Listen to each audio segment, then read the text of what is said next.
Well, welcome once again to our Daily Timothy Time. Today's date is the 23rd of September 2020, and my name's Carl Coates from Pure Bible Study here in Trondheim. If you want to email, please do. Our email address is ourdailytimothytime@gmail.com. We'd love to hear from you, good or bad. Anyway, we're going to carry on with the Bible timeline as we have been going through. It'll be part 13, and we are not doing an expository a teaching on this passage, but merely we're reading through, looking at the flow of the chapter 1 of Genesis, and we've drawn some pictures according to what we've read. Okay, I trust it's been of some help to some of you. I know it was always for me. And today we're going to look at Genesis chapter 1, 14 to 18, which is going to end off the creation part of Genesis, the ground that I wanted to cover, just to let you see what went on in the beginning, because that's very, very important. So let's get into some verses here.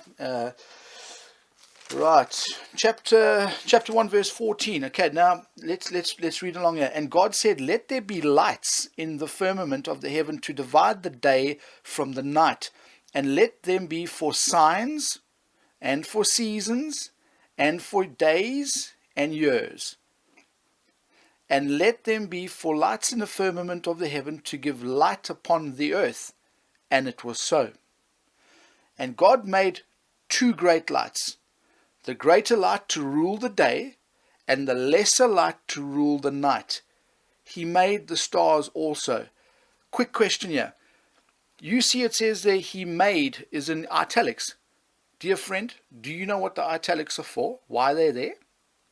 Verse 17, and God set them in the firmament of the heaven to give light upon the earth, and to rule over the day and over the night, and to divide the light from the darkness. And God saw that it was good. And then verse 19 goes on and carries on. So there we have it. We've got verse 14. God said, "Let there be lights in the firmament." So we've realized that the firmament is the second heaven, to divide the day from the night. And let them be for signs, for seasons, and for days and years. If you look into the book of Job, like we've been mentioning, you'll start to understand what the signs are. That we'll touch on that in that study that I'll deliver shortly. And then in verse 15, it says, "And let them be for lights in the firmament of heaven to give light upon the earth." And it was so. And God made two great lights. So there we have the sun is the one, and the moon is the other. And then it carries on. And he made the stars also. Now in the illustration you see a bunch of little white dots. Those are the stars. And the stars. Now that's very, very interesting.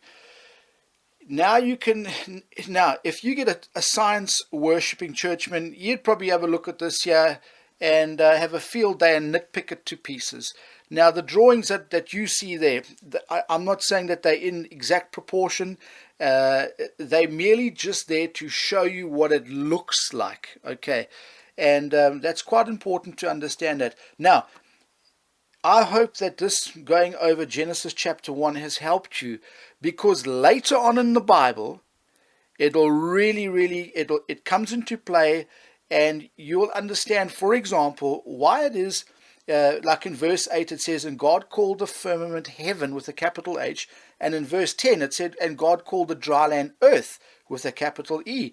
There's a twofold purpose that God has. And he's stated to us in the first book of the Bible. Very important to notice that. Anyway, if you're reading the Pauline epistles, today we're going to be in Corinthians chapter 2, 11, 12, and 13. And if you are reading through the Bible in a year, Genesis 48, 49, and 50, which closes out the book of Genesis for us.